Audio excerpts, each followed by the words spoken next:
Hello, I'm Stephen Hammond with Christian Values Investing. You know, a lot of times I get asked, should we sell in September because September is such a bad month for stocks.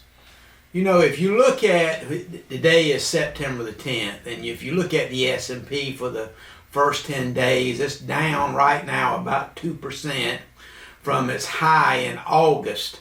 At one time around the 6th of September, it was down about 3.5%. So should we actually be selling in September is a pretty good question.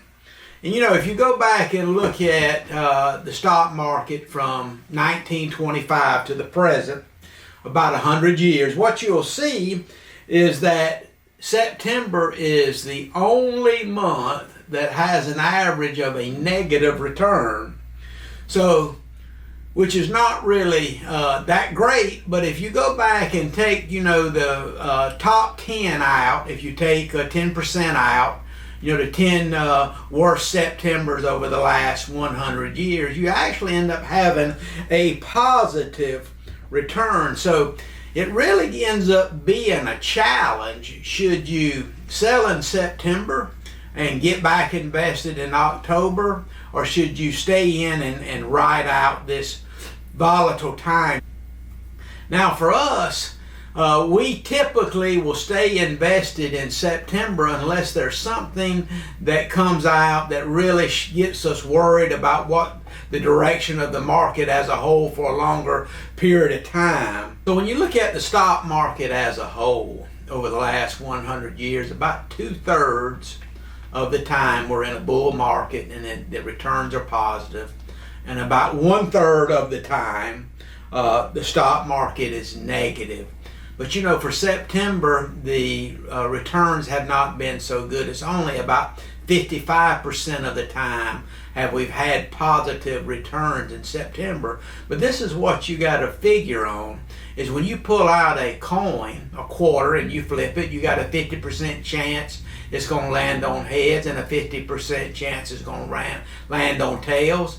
And the next time you flip it is not going to be based on the previous time, but it's going to be a 50-50 shot.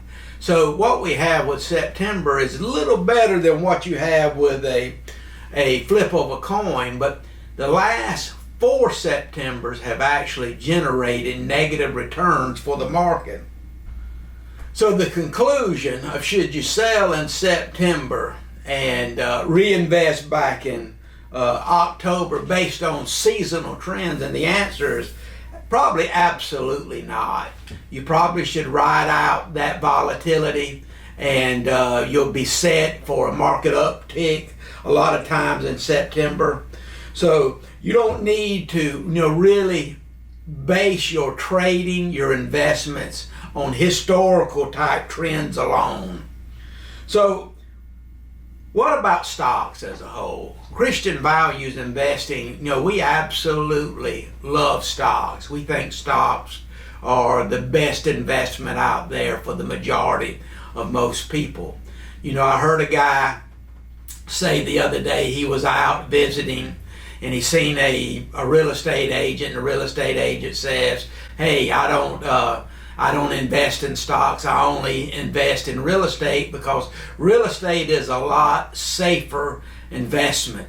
And you don't see the volatility with real estate. And what this guy doesn't understand is real estate is not priced daily like the stock market is. You know, if you could actually see a daily price on real estate would be just as risky as the stock market. And not only that, what you have is real estate has not generated the returns that the stock market has over the last 100 years.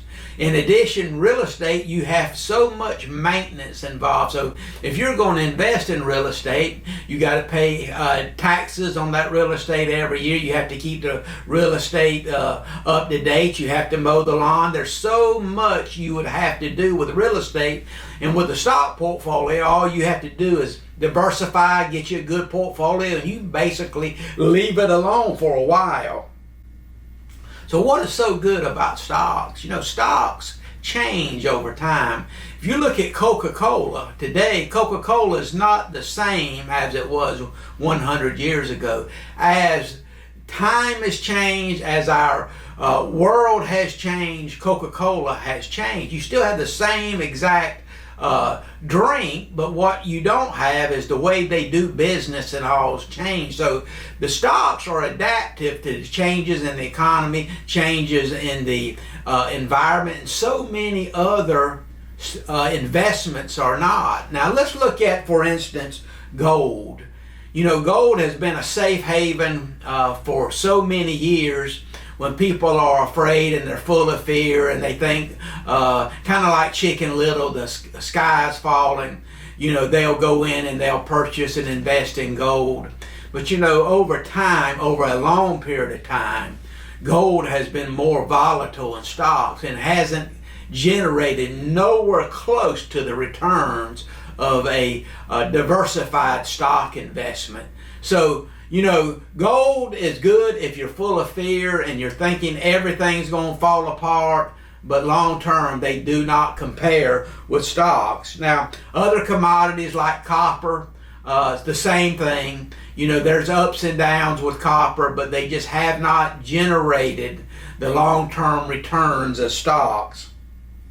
So another thing that we do too, if you have a portfolio and you want less risk that's in the stock market, we actually will add some fixed income to it to actually bring your standard deviation, your fluctuations down, so you can have a investment that has less risk involved but can still generate you a pretty good return over the long term.